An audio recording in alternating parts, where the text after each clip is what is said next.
Gloire à Dieu.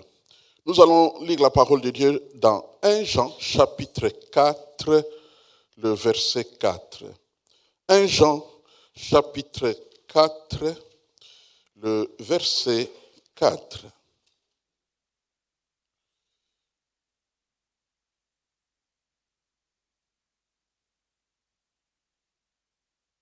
La parole. Vous, petits enfants, vous êtes de Dieu et vous les avez vaincus, parce que celui qui est en vous est plus grand que celui qui est dans le monde. Puisqu'il est court, nous pouvons le relire pour la deuxième fois. Vous, petits enfants, vous êtes de Dieu et vous les avez vaincus, parce que celui qui est en vous est plus grand que celui qui est dans le monde.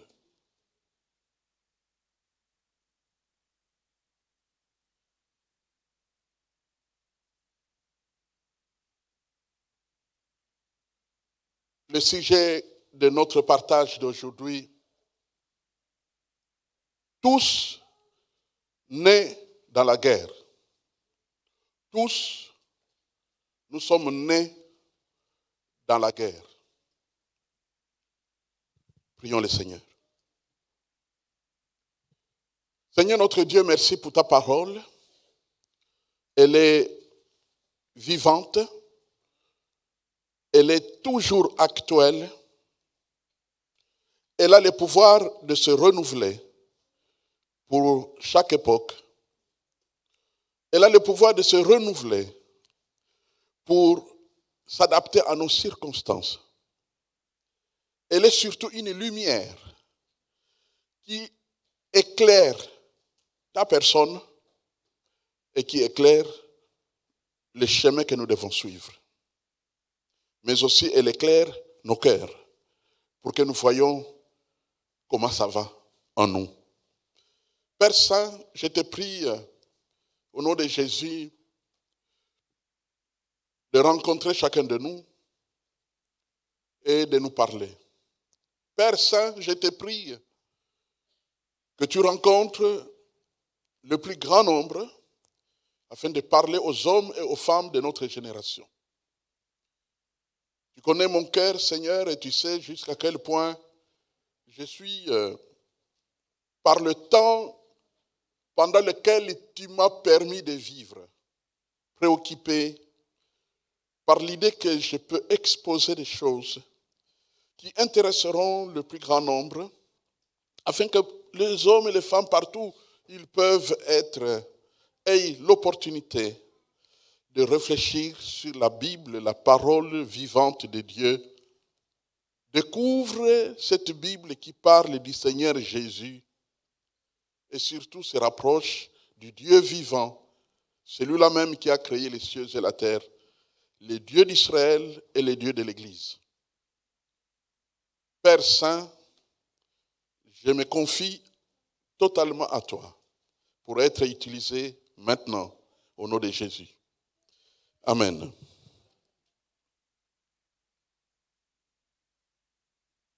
Tous, nous sommes nés dans la guerre. C'est ce que nous allons découvrir au fur et à mesure que nous allons avancer dans cette méditation. Cela ne fait aucun doute. Il y a des versets bibliques, il y a des lumières jetées dans la parole de Dieu qui attirent clairement l'attention que nous sommes tous nés dans la guerre. J'aurais voulu dire guerre spirituelle, mais sauf que cette guerre spirituelle a des retombées existentielles. Donc, on ne peut plus parler seulement d'une guerre spirituelle, parce qu'il y a des retombées physiques dans cette guerre qui nous concerne. Et de quelle guerre s'agit-il? Eh bien, nous allons la découvrir au fur et à mesure que nous avançons. D'abord, je voulais prendre vraiment du temps de commenter ces versets, puisqu'il est très court, mais en même temps dense. Dense parce qu'on peut ou ne pas vraiment immédiatement le comprendre. Chaque mot de ces versets pèse lourd. Alors, j'ai voulu les commenter le plus simplement possible. Et Dieu sait qu'avec la présence des plus jeunes, ils ont parfois besoin de commentaires pour saisir ce qu'il y a à saisir. D'abord, une autre version de la Bible, c'est-à-dire, vous savez qu'il y a Louis II qui a traduit la Bible et que nous lisons le plus souvent, mais il y a d'autres qui ont écrit d'autres Bibles, qui ont traduit d'autres Bibles. Alors, dans une de ces traductions qui est partie de l'anglais, on nous dit ceci: vous, petits enfants, vous venez de Dieu et vous les avez vaincus, car celui qui est en vous est plus grand que celui qui est dans le monde. Vous venez de Dieu. Vous provenez de Dieu. Vous avez été produit par Dieu. Alors il y a une autre version. Mais vous appartenez à Dieu, mes chers enfants. Vous avez déjà remporté une victoire sur ces gens-là, car l'esprit qui vit en vous est plus grand que l'esprit qui vit en eux. Amen. Alors, juste quelques remarques pour toujours éclairer notre passage. Nous sommes de Dieu, nous sommes petits enfants, et le but que l'auteur veut atteindre en nous donnant ces paroles, c'est pour réconforter les saints. Réconforter les saints pour que nous soyons délivrés des craintes des faux prophètes et des antichrists. C'est important, vous savez, quand un verset est si lourd, il y a ce qu'on appelle contexte. Alors le contexte veut tout simplement dire quelles sont les choses qui entourent ces versets au-delà du début du livre. Alors quand vous aurez un jour le temps, c'est un livre très court, je crois que c'est seulement 5 chapitres, alors vous pouvez le lire du début à la fin, 1 Jean. Du début à la fin, vous allez découvrir le contexte des combats dont il est question. Que principalement, il y ait ces levées de faux prophètes. Et ces faux prophètes, l'apôtre Jean les surnomme antichrist. C'est-à-dire que tout ce qu'ils font, c'est pour s'opposer à ce que Jésus a fait. C'est ça leur travail. Et donc, voilà. Donc, vous êtes des dieux, petits enfants, et le but, c'est nous réconforter, nous, les saints, c'est-à-dire nous que Jésus a sauvés, pour que nous soyons délivrés des craintes de faux prophètes, des craintes des antichrists, puisque nous appartenons à Dieu. Nous sommes ses élus et nous ne pouvons pas être totalement séduits par les faux prophètes. Je vais ouvrir rapidement une parenthèse. Dans le temps, reconnaître, discerner, découvrir un faux prophète, c'était facile. C'était facile parce que le faux prophète ne s'en cachait pas. Il montrait clairement que lui, il est ailleurs, quoi. Il n'est pas avec vous. Mais aujourd'hui, à cause de la croissance de la connaissance de la Bible, il n'y a plus aucun faux prophète qui va s'afficher ouvertement qu'il est un faux prophète, parce qu'il n'aura pas de popularité.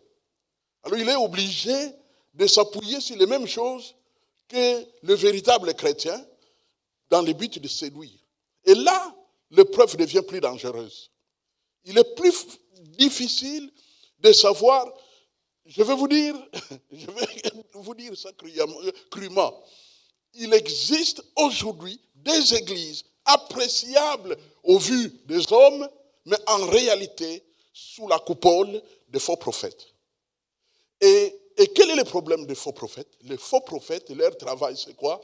C'est de s'emparer des hommes, même des élus s'il les faut, s'emparer d'eux et les dévier et profiter d'eux. Eux vivent heureux, comblés, parce qu'ils vous sucent. Ils vous sucent. Ils sucent votre argent. Ils sucent tout de vous. Ils vous sucent votre gloire. Comme disait le professeur Zacharias Tanefomoum, que oui, vous qui dites que vos leaders, vos prophètes roulent en Rolls-Royce Et où sont vos morceaux de Rolls-Royce, vous qui les suivez? Comme pour dire que, et au fait, ils sont entrés dans une telle opulence, une telle richesse, mais curieusement applaudis, servis, suivis par des pauvres parmi les plus pauvres.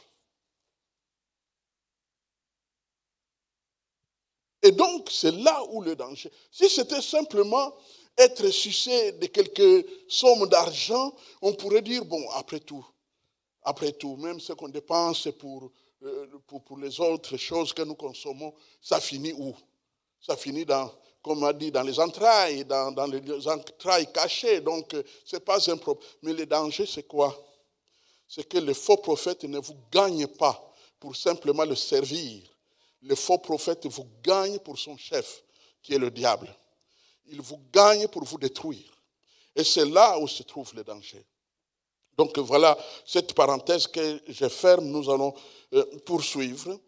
Donc nous sommes des enfants de Dieu, nés de Dieu, et donc nous sommes gardés par la puissance de Dieu. Nous sommes éclairés par le Saint-Esprit, et donc nous avons le discernement pour discerner la différence entre la vérité et l'erreur. Et nous sommes petits enfants parce que nous sommes humains, mais nous avons un grand esprit qui habite en nous, et donc nous n'avons plus rien à craindre. Nous l'avons vaincu, ou nous les avons vaincus. Ça, c'est la Vulgate, la version Vulgate qui dit cela. Donc l'Antichrist, c'est un esprit mondain. L'Antichrist, c'est un esprit mondain qui s'appuie sur les choses du monde. C'est pourquoi on parle de vous êtes plus grand, l'esprit qui est en vous est plus grand que celui qui est dans le monde. L'esprit là qui est dans le monde, c'est un esprit qui consomme le monde, qui se satisfait du monde, qui n'a aucun projet de l'éternité, qui n'a aucun projet d'aller au ciel. C'est un esprit mondain, c'est un esprit dangereux. De même, tous les hommes sont nés. Avant d'aller plus loin, je pourrais plutôt ajouter encore que ces enfants, petits-enfants, parce qu'ils sont des humains, mais ils ont en eux, comme je l'ai dit, l'esprit du Dieu vivant.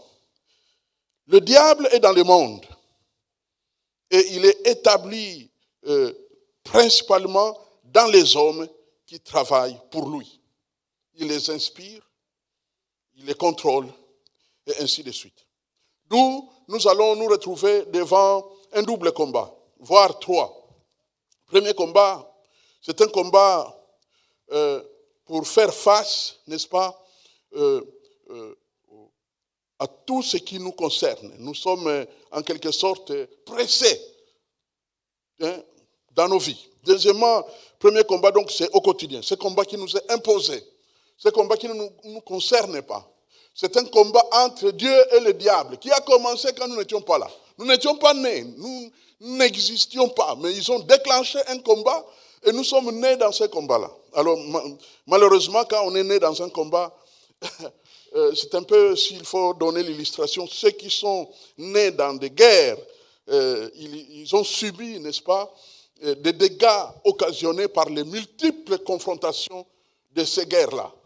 Ceux qui sont nés dans les guerres.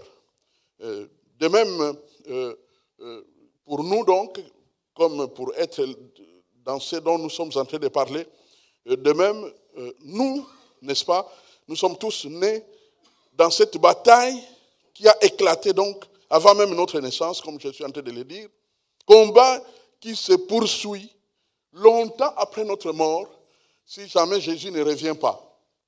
Alors maintenant, parlons-en. Paul dira que voilà, moi, il y a ceux qui sont morts, mais nous les vivants. Alors, nous les vivants veut tout simplement dire que c'est une expression qui parle de notre espérance. C'est-à-dire, nous croyons vraiment qu'à tout moment, Jésus peut revenir. Donc, c'est normal que nous puissions tenir le même langage que l'apôtre Paul. En son temps, à cause de son espérance, il croyait qu'à tout moment, Jésus pouvait revenir. Eh bien, nous aussi, nous croyons qu'à tout moment, Jésus peut revenir. Et si Jésus revenait aujourd'hui, demain ou après-demain, eh bien, il est clair qu'il nous trouvera debout. Sauf si Satan tombe sur nous. Mais en tout cas, je crois que jusqu'à la preuve du contraire, il n'y aura pas encore un missile interplanétaire qui va nous détruire et nous anéantir tous. Nous serons encore vivants. Donc, si Jésus revient demain, et après-demain, il nous trouvera vivants. Donc, nous ne serons pas tous morts. Il y aura des hommes et des femmes que Jésus trouvera sur la terre vivants quand il reviendra. Ça pourrait être nous. Ça aurait pu être l'apôtre Paul et ceux qui étaient avec lui. Mais ça pouvait aussi être nous. Donc, ce qui fait que cela ne fait aucun problème. Il n'y a ni problème d'intelligence ni de compréhension. C'est tout simplement la foi dans notre espérance qui est une évidence claire pour tous. Et c'est cela, justement, ce dont il est question.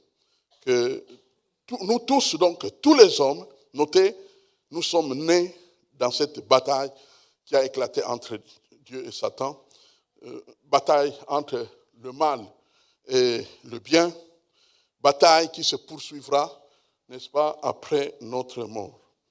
Qu'on soit conscient ou pas de ces combats, qu'on croit ou pas à l'existence de ces combats, on va en endurer les dégâts.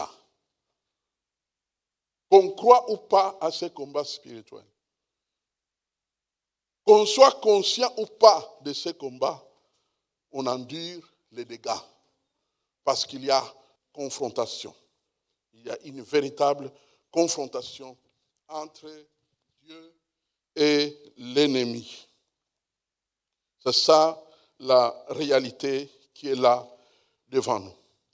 Nous sommes notez, dans les camps des vainqueurs. Gloire à Dieu. Nous sommes dans les camps des vainqueurs grâce à l'esprit porteur de la puissance de Dieu qui habite en nous. Nous sommes dans les camps du vainqueur. Plus que vainqueurs. C'est pourquoi la Bible dira que nous sommes plus que vainqueurs, parce que nous sommes dans les camps des vainqueurs. Il y a donc dans ce passage, 1 Jean 4,4, on parle de deux esprits. Il y en a un qui est clairement dit, que l'esprit qui est en vous, mais il y en a un autre qui est sous-entendu, celui qui est dans le monde. Donc, il y a deux esprits. Il y a celui qui est en nous, qui sommes de Dieu, et il y a celui du monde. L'esprit. Alors, parlant justement de l'esprit du monde, il y a quelqu'un, un Belge, en fait, il était vraiment belge, Erasmus. Il a dit Antichristum ou Mundum. C'est un esprit Antichristum, un esprit Mundum, donc mondain. Mundum, là c'est le latin. C'est Mundum, c'est un esprit Mundum qui contrôle plusieurs personnes.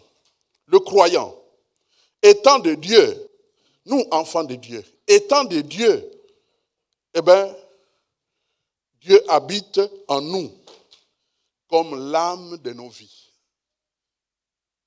Dieu habite en nous comme l'âme de nos vies. L'Esprit de Dieu là qui est en nous, c'est Dieu lui-même qui habite en nous comme l'âme de nos vies. C'est merveilleux d'avoir Dieu dans sa vie. C'est merveilleux.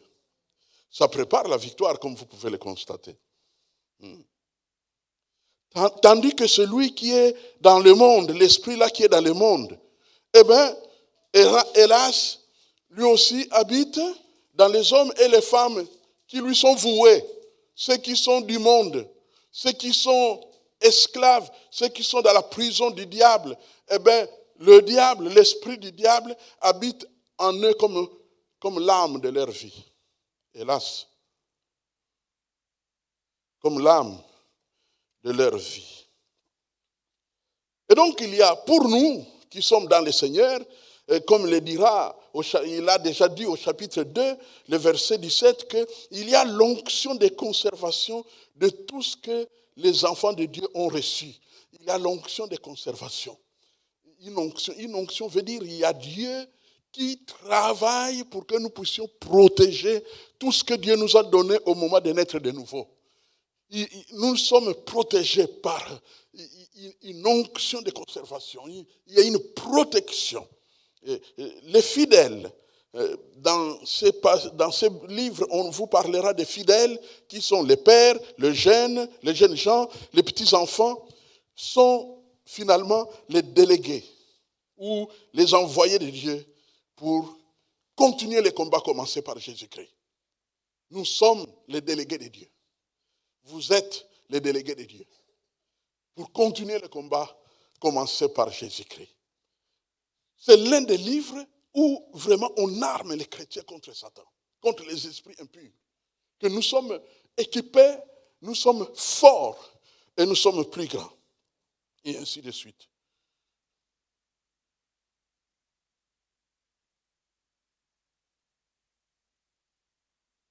Combat commencé par Jésus-Christ, car il est écrit, toujours dans le même livre, 1 Jean chapitre 3, verset 8, le Fils de l'homme apparut pour détruire les œuvres du diable. Plus loin, Jean chapitre 16, verset 33, Jésus avait dit, vous aurez des tribulations dans le monde, mais prenez courage, j'ai vaincu le monde. Donc, c'est un combat à poursuivre, mais un combat déjà gagné au départ. Amen. Notre Sauveur a vaincu ce combat-là. Et c'est magnifique. Alors, quand j'ai fini de tourner, j'allais presque dire de tournoyer autour de ces considérations du commencement, je voudrais maintenant atterrir par 3 vérités fondamentales que j'estime les plus importantes que nous pouvons retenir lorsque nous savons que nous sommes tous nés dans la guerre et Dieu nous destine à vaincre. Il y a 3 choses que nous allons essayer de considérer comme principales dans cette étude. Premièrement, revenons sur le combat entre Dieu et Satan. Entre le bien et le mal. Notez. Comme dans ce combat, il y a Dieu, il y a d'office de bonnes nouvelles. Amen. Dès qu'on cite Dieu dans une affaire, que Dieu est impliqué, d'office, ça s'appelle bonne nouvelle. Même si on est, je ne sais pas, dans quelles circonstances catastrophiques, mais dès qu'on cite Dieu est là. Fini. Bonne nouvelle. Ça change tout. Amen. Ça change tout. Ça change tout. Car Dieu, notez, pourquoi ça change tout?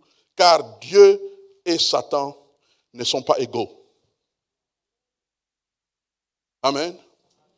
Dieu et Satan ne sont pas, ils ne sont pas égaux. Ils ne sont pas égaux. Non. Merci Seigneur. Ils ne sont pas égaux. Et quand nous disons qu'ils ne sont pas égaux, cela veut dire qu'il n'y aura pas de suspense quant à l'issue de ce combat-là. Donc, nous n'avons pas à nous demander qui va gagner la guerre. Il n'y aura pas de suspense. Car Dieu est à tous égards de loin supérieur à Satan. La Bible, à maintes reprises, atteste qu'à la fin de ce monde, Dieu aura le dernier mot. Par beaucoup de passages. Nous l'avons évoqué tout à l'heure dans Jean chapitre 16, verset 33. Que Jésus a vaincu le monde. Donc à la fin, Dieu anéantira Satan totalement et définitivement. Il l'enfermera, lui, ses démons, ses sorciers et tous ceux qui travaillent pour lui. Il va les enfermer à tout jamais fini. Alors viendra des temps glorieux, de liberté, de joie, de bonheur, de louange. Vous savez, chaque fois que Dieu inspire une louange, chaque fois que l'Esprit de Dieu inspire une louange, vous pouvez le sentir. Vous pouvez le sentir. Vous savez, la Bible nous parle d'une louange qui s'est passée dans une prison. Je crois que vous en avez entendu parler vous aussi. C'était Paul et Silas qui étaient dans une prison. Et à un moment donné, ils ont commencé à louer le Seigneur. Parce que, comme vous le savez, je suppose, que la meilleure louange à donner à Dieu, c'est dans les temps difficiles. Quand tout va bien, même le diable peut louer Dieu. Même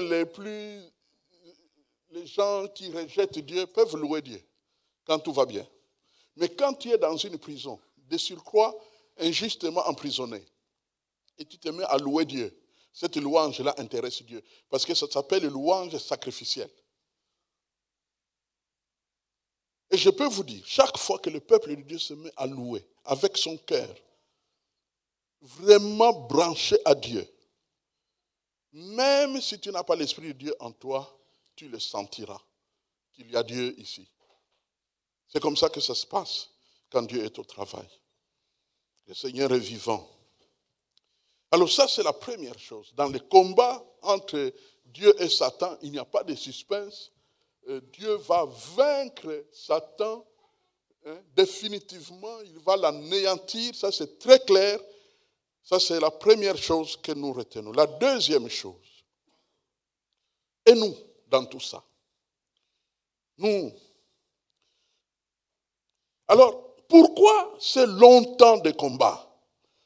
Pourquoi? Pourquoi Dieu permet? Pourquoi dès qu'on est sauvé, il te prend? Il y aurait un enlèvement individuel. Tu reçois Jésus rempli du Saint-Esprit, enlevé. Mais pourquoi on nous laisse sur la terre? Pour quelle raison? Pourquoi? Pourquoi les mois de guerre, les années de guerre qui passent? Pourquoi? Pourquoi?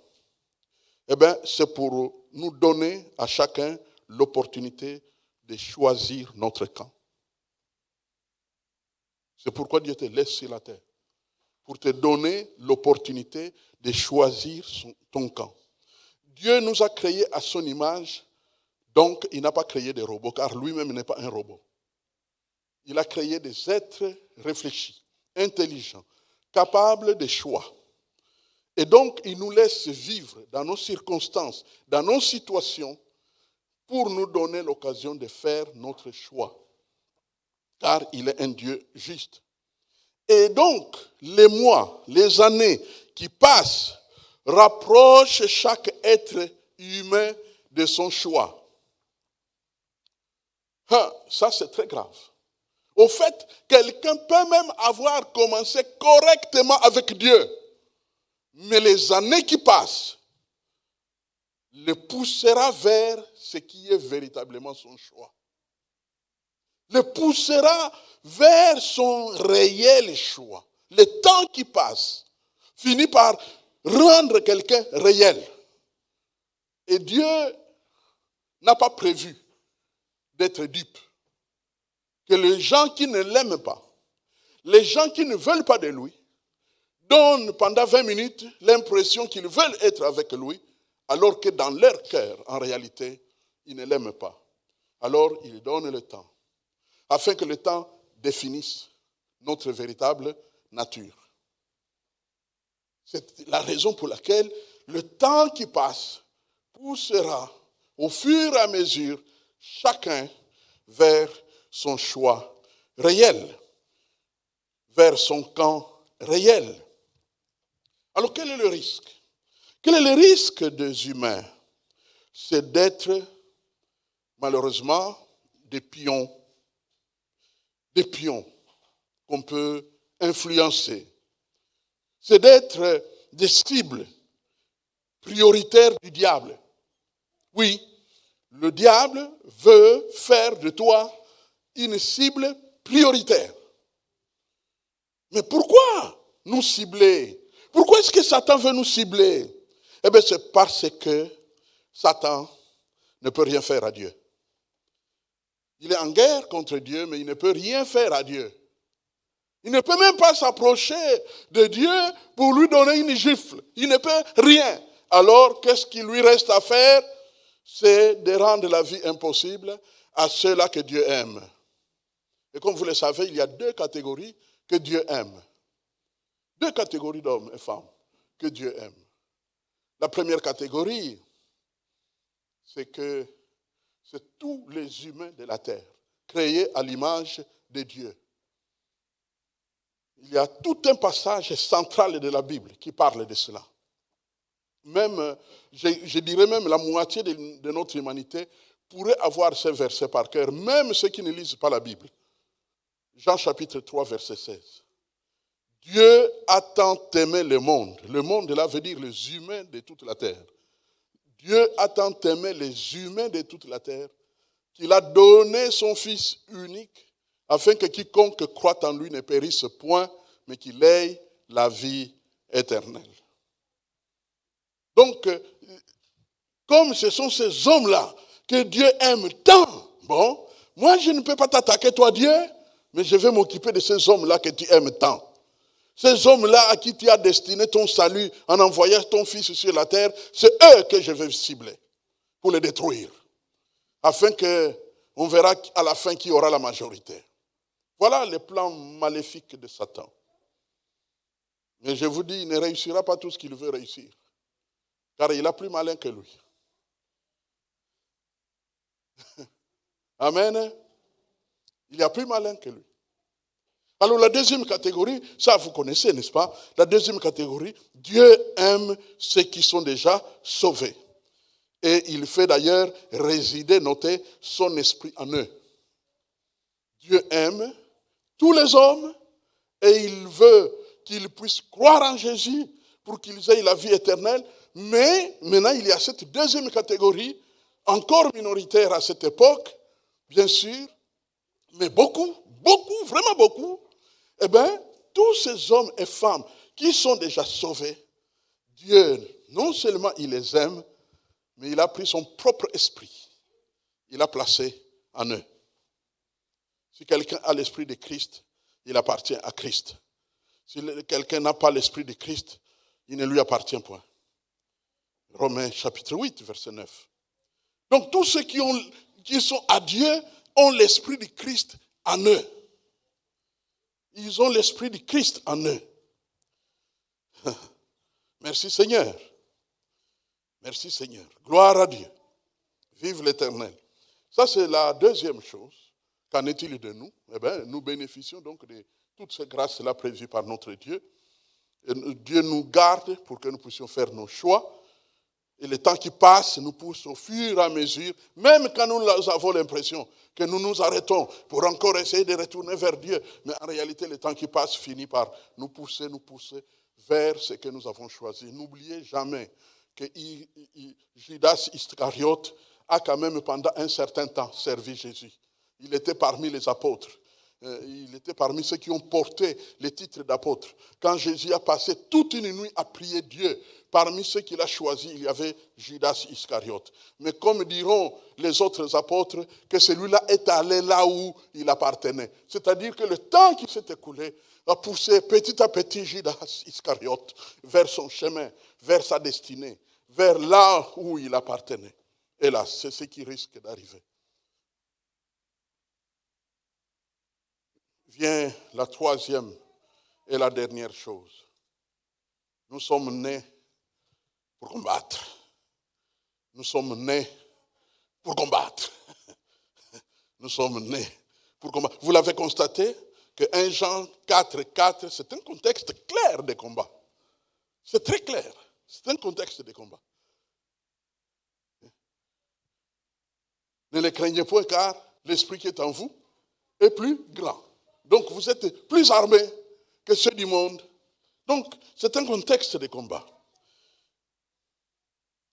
Je dirais même quelque part c'est la mauvaise nouvelle. C'est la mauvaise nouvelle. Mais c'est une bataille que les enfants de Dieu vont certainement remporter. Les enfants de Dieu vont gagner cette guerre.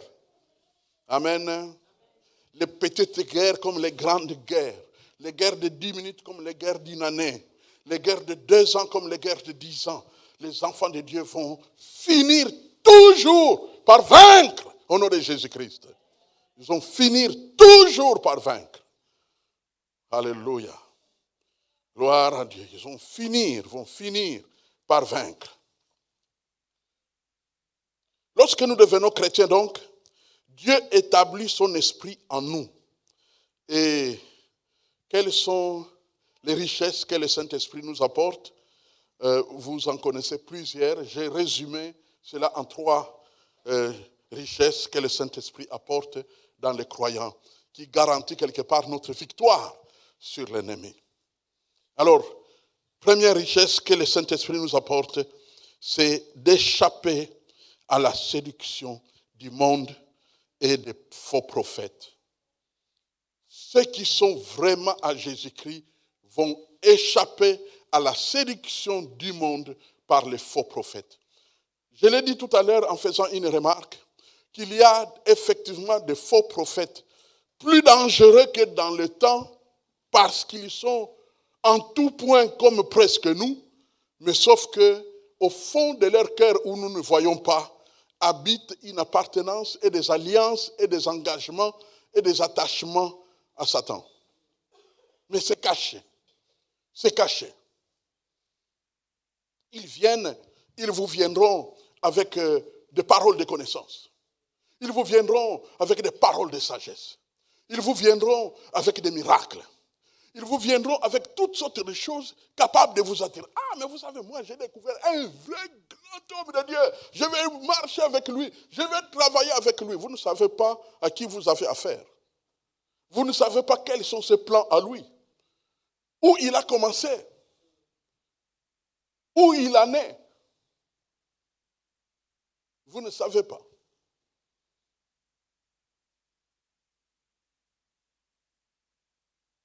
Je l'ai dit, mais en essayant d'étouffer quelques mots, que j'ai déjà personnellement attrapé des comportements. Je ne veux pas conclure que ce sont des faux prophètes, mais j'ai déjà attrapé des comportements de faux prophètes.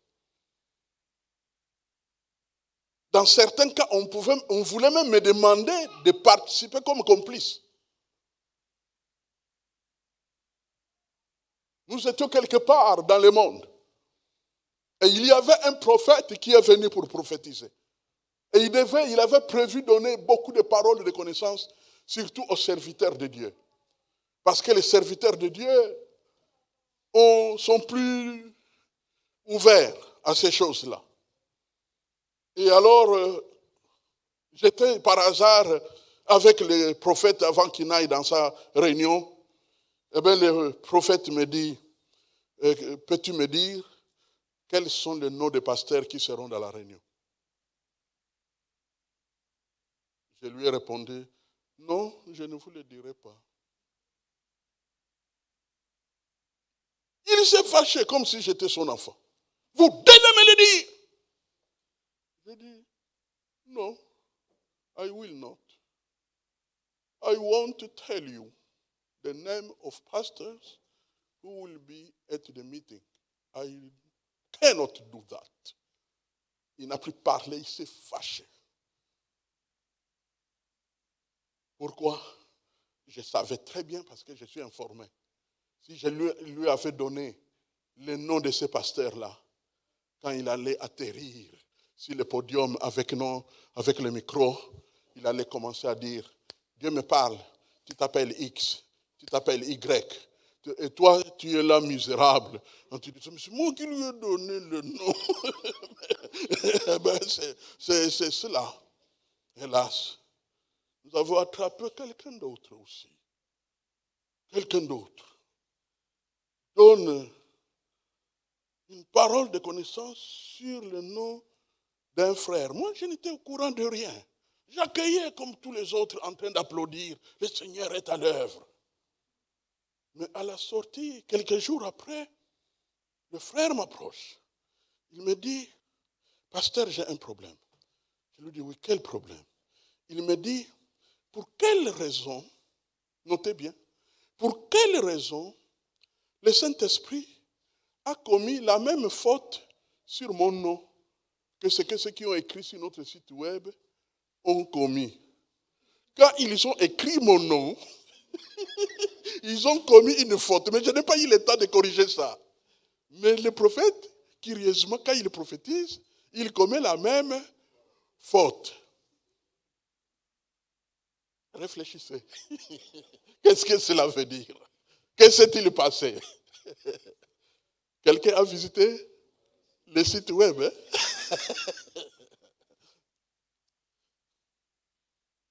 Je ne veux pas dire qu'il n'existe qu'aucun bon et vrai prophète pendant notre génération. Je ne peux pas le dire. Ce n'est pas permis par la Bible. La Bible dit, ne méprisez pas les prophéties. Si on ne doit pas mépriser les prophéties, on ne doit pas non plus mépriser les prophètes. Mais c'est la responsabilité des vrais prophètes de toujours mettre des garde-fous quand ils donnent leur message pour enlever tout soupçon, afin que le peuple de Dieu soit protégé. Parce qu'il y a l'ivraie et le blé qui se retrouvent dans le même champ. Et il ne faut pas ouvrir la porte aux faux prophètes. Parce que eux, ils veulent bénir le peuple de Dieu à cause de l'esprit qui est en eux. Mais il y en a d'autres qui ont un autre esprit, qui veulent agir sur le même peuple de Dieu, mais eux pour les dévier et pour les détruire.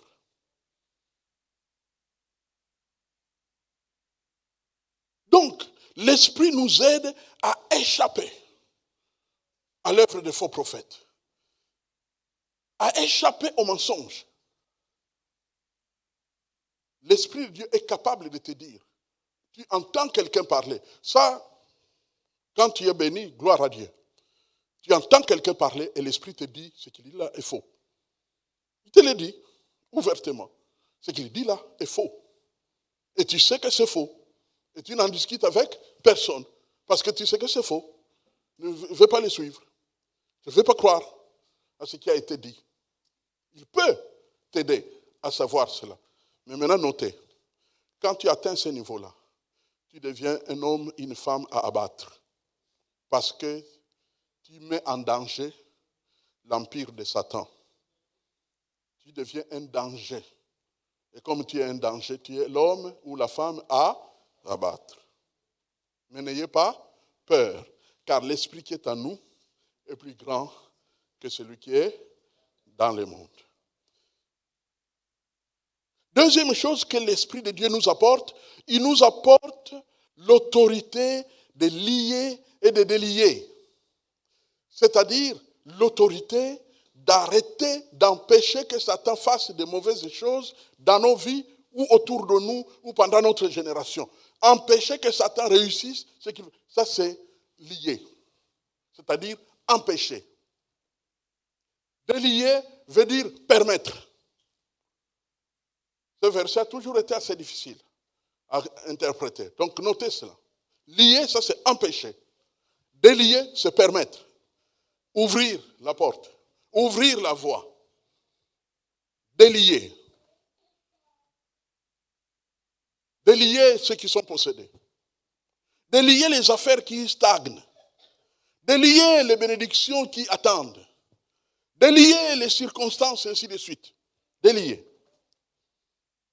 L'Esprit de Dieu nous donne ce pouvoir-là. C'est pourquoi quand tu vois quelque chose que tu ne veux pas voir dans la vie de ton enfant, lier, empêcher ça. Et quand il y a quelque chose que tu vois que ça devrait être une qualité, mais qui commence à être étouffé, délier, libérer. Quand tu vois que là, le diable commence à contrôler la situation, délier, briser les chaînes, et ainsi de suite. Envoyer libre les opprimés. Troisièmement, l'Esprit qui est en nous nous apporte la résurrection. Amen. La résurrection, parce que c'est lui qui a travaillé à la résurrection du Seigneur Jésus, et c'est aussi lui qui va travailler à notre résurrection. Donc, nous n'avons plus à nous inquiéter. Amen. Si un jour arrive où ton cœur cesse de battre, ne tremble pas, car l'Esprit de Dieu, lui, n'a pas cessé de battre. L'Esprit de Dieu est libre. Je vous dis, l'Esprit de Dieu est libre. C'est l'un des premiers témoignages de ma vie que j'ai donné depuis des années.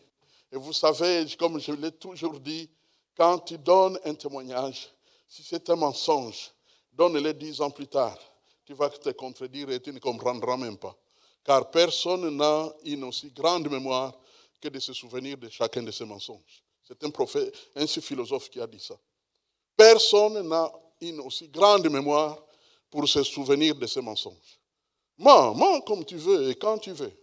Mais 10 ans plus tard, tu vas dire le contraire, tu ne t'en rendras même pas compte. Parce que tu n'as pas aussi bonne mémoire pour tes souffrances. Alors, l'un des premiers témoignages que j'ai vécu quand je me suis converti, c'est ce combat qui s'est passé lorsque la puissance que j'ai attribuée dans la compréhension que j'avais à l'époque et qui n'a pas beaucoup changé, c'était une puissance, une oppression sorcellérique. J'étais comme déposé à l'intérieur d'un tonneau. Et il y avait un grand piston qui venait pour presser et qui m'étouffait. Qui m'étouffait au point que j'avais de la peine à respirer. Ça m'étouffait, ça m'étouffait. Et pendant que ça m'étouffait, je me suis rendu compte que j'avais la conscience de la situation. Et alors, en ce moment-là, j'ai entendu une voix distincte, claire, qui criait du sein de mon être. Au nom de Jésus, au nom de Jésus, au nom de Jésus, au nom de Jésus. Au point que je me suis dit, oh, c'est l'Esprit de Dieu. Effectivement, c'est l'Esprit de Dieu. Amen. Donc, le jour où ton cœur cesse de battre, ne t'inquiète pas, parce qu'il y a quelqu'un qui continuera à dire, au nom de Jésus, au nom de Jésus, réveille-toi, va rencontrer ton maître. Au nom de Jésus, lève-toi, entre dans la gloire. Au nom de Jésus, au nom de Jésus. Alléluia, gloire à Dieu. Bien-aimé, donc 1 Jean 4 devient comme une conclusion. Celui qui est en vous est plus grand que celui qui est dans le monde. Ne craignez rien, ne redoutez rien. Bien-aimés, avec la puissance du Saint-Esprit, nous avons les deux victoires. Première victoire, les attaques sur nos vies au quotidien. Ça, c'est, nous allons remporter des victoires. Même les plus petites victoires, ne t'inquiète pas. Tu es bloqué sur une situation, un blocage auquel tu ne t'attendais pas. Fais appel à Dieu pour dire, Saint-Esprit, aide-moi dans cette situation. J'ai besoin de ton aide. Et c'est tout. Tu seras surpris qu'à un moment ou un autre, c'est comme si une solution était placée là pour toi. C'est comme ça que Dieu fait. Dieu te donnera des victoires dans les combats quotidiens. Amen. Mais aussi, il va nous donner des victoires sur les victimes de l'ennemi. Parce que les faux prophètes, hélas, vont faire des victimes. Oui, vont faire des victimes. Et nous serons totalement impuissants pour les aider. Mais l'Esprit qui est en nous va nous donner la victoire pourvu que nous nous mettions dans la prière pour collaborer avec l'Esprit du Dieu vivant. La puissance du Saint-Esprit, mes frères et sœurs, n'est pas une puissance injectée comme les gris-gris, comme si c'est inhérent, d'office, que dès qu'on va t'attaquer d'office quelque chose, c'est un peu comme, vous voyez les gris-gris là qu'on demande à certains de mettre dans la poche. Quand tu es quelque part où tu es en train de jouer au foot, et c'est le temps de marquer le but, et tu as caché ça dans ta poche, et puis tu es en train de remuer un peu. Non. La puissance du Saint-Esprit n'est pas un gris-gris. La puissance du Saint-Esprit, c'est une puissance de dépendance par la foi. C'est-à-dire, tu t'appuies sur quelqu'un que tu ne vois pas. Mais tu sais que tu t'appuies sur quelqu'un. Et ce quelqu'un-là, c'est le Saint-Esprit. Je m'appuie sur toi. Dans cette affaire, dans cette situation, je m'appuie sur toi. Vous savez, il y a des combats terribles où tu risques de perdre grand. Tu peux vivre de lourdes pertes. Satan veut t'infliger de lourdes pertes. Jésus l'a dit. Satan a demandé de vous cribler tous comme du froment. Le diable veut que tu puisses subir là. Ce n'est pas la petite perte.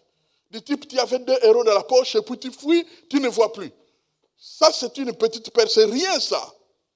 Mais lui, il vise de lourdes pertes. De lourdes pertes. Ta mort, par exemple. La perte de ton mariage, par exemple. Une maladie incurable, par exemple. toutes sortes donc les situations, les trésors sur lesquels tu es debout, eh bien le diable est prêt à venir prendre ça. Il est prêt à le faire et il a les moyens de le faire. Mais nous avons la victoire. Amen. Nous avons la victoire à condition que nous nous appuyons sur le Saint-Esprit par la foi.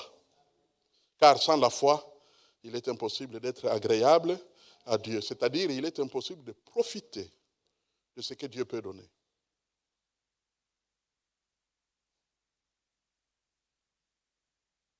Il faut faire appel au Saint-Esprit. Il est quelqu'un. Et il écoute. Il est attentif. Il est là pour ça. Amen. Dieu n'a pas établi son esprit en nous pour qu'il chôme. Il veut du boulot.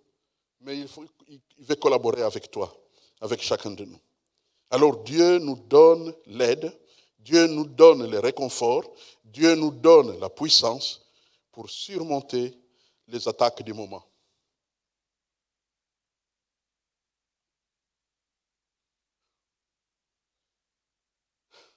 J'ai mis un verset à la fin, comme ma conclusion.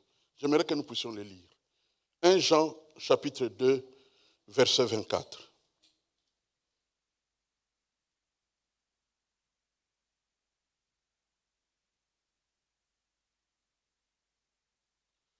Ce verset dit ceci.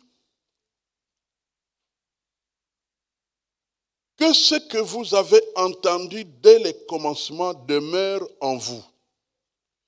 Si ce que vous avez entendu dès le commencement demeure en vous, vous demeurerez aussi dans le Fils et dans le Père. Amen. Voilà la clé pour vaincre les faux prophètes, les antichrists et le diable lui-même. La clé, c'est cela. Gardez ce que vous avez reçu dès le commencement. Il y a des gens qui font des développements théologiques. Il y a des gens qui développent des dons. Il y a des gens qui développent de nouvelles choses. Toi, garde ce que tu as reçu dès le commencement. Mes frères et sœurs, je vais vous dire, quel est l'évangile qui a été reçu par rapport à notre génération dès le commencement? L'évangile que nous avons reçu, ça s'est passé en 1949 aux États-Unis. Il y a eu un groupe de serviteurs de Dieu qui sont venus de partout. Parce qu'à cette époque-là, il y avait des grands mouvements dangereux qui étaient en train de prendre de l'envol. Il y avait des William Branham, tous ces gens-là, hein, les gens de Russell, hein, les témoins, hein, voilà, tous ces gens-là étaient en train de prendre de l'envol et les chrétiens, les leaders de cette époque-là se sont dit, nous devons préciser l'évangile. Et ils se sont retrouvés dans une conférence. Et à cette conférence, plusieurs orateurs spécialistes du Nouveau Testament se sont présentés pour définir c'est quoi la bonne nouvelle, c'est quoi l'évangile, c'est quoi le message de l'évangile. Qu'est-ce que nous devons dire aux gens pour que quand ils vont répondre dans la foi, ils soient sauvés. Et alors, plusieurs ont partagé. Et dans les débats, les sous-groupes et les conclusions, ils sont arrivés à ce qu'on a appelé les 4 lois spirituelles. Campus pour Christ, qui fait partie des gens qui ont représenté le mouvement et l'organisation de cette conférence, ils ont carrément retenu ce titre-là, les 4 lois spirituelles. Et ils ont tout simplement ajouté les versets qui étaient utilisés pour soutenir chacune des lois. Chacune des lois. Première loi, Dieu vous aime et il a un plan merveilleux pour votre vie. Deuxième loi, mais le péché qui est en toi t'empêche d'entrer en relation avec ton Dieu. Troisième loi, si tu reçois Jésus-Christ dans ton cœur, tu seras transformé. Et quatrième loi, tu dois chercher une église pour grandir spirituellement. Amen. Voilà les choses que nous avons reçues dès le commencement. Le commencement sur le plan contextuel de la Bible, c'est bien sûr l'évangile que Jésus lui-même a prêché. Et cette définition dont je viens de parler est fondée justement sur les évangiles qui ont été prêchés par Jésus et ses apôtres. Eh bien, ils les ont résumés pour nous, pour que nous puissions avoir le message. Et quand tu donnes ta vie à Jésus pour du vrai, quand tu dis, Seigneur, j'ai vécu dans le péché, mais maintenant j'ouvre mon cœur, je te demande pardon et je t'invite à entrer dans ma vie. Quand tu fais ça de tout ton cœur, de toute ton âme, tu entres dans une nouvelle époque de ta vie.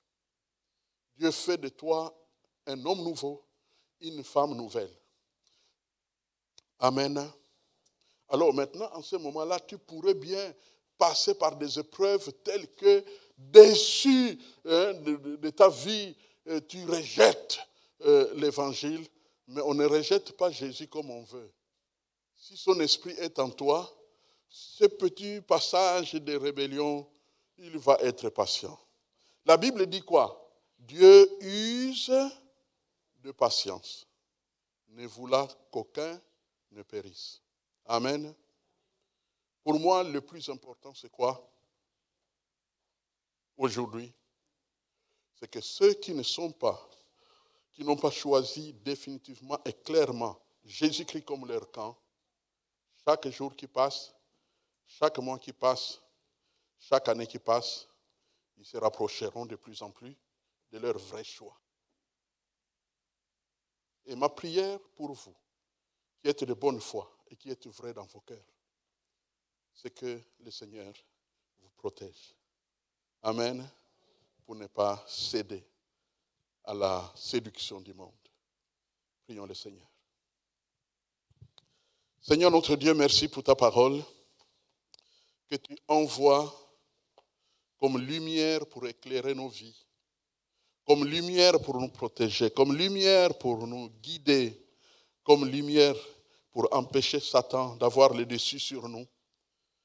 Papa, merci pour ton esprit que tu as planté en nous parce que tu voulais que nous puissions être épargnés de tous les dangers qu'apportent les déviances de l'ennemi pendant notre génération. Les combats sont nombreux, mais la victoire est certaine parce que tu es là, au cœur de nos vies. Père Tout-Puissant, je te prie pour mon frère et pour ma sœur, pour mon ami et pour celui-là même que je ne connais pas et qui a entendu ta parole. Je te prie pour lui, pour eux, pour chacun, afin que tu ouvres les yeux, comme dit ton serviteur l'apôtre Paul, que tu leur ouvres les yeux pour qu'ils puissent voir briller l'évangile du salut. Et que chacun, s'appuyant sur ce que nous avons reçu dès le commencement, se livre à toi sans réserve, au nom puissant de Jésus. Merci pour ta fidélité, Seigneur notre Dieu. J'ai la joie de te servir. J'ai le bonheur comblé qui ne dépend de rien d'autre que toi. Et c'est ma joie de dire sincèrement, cet avant-midi, ce midi, que le combat est là, certes, mais la victoire est garantie. Car Dieu et le diable ne sont pas égaux. Au nom de Jésus. Amen.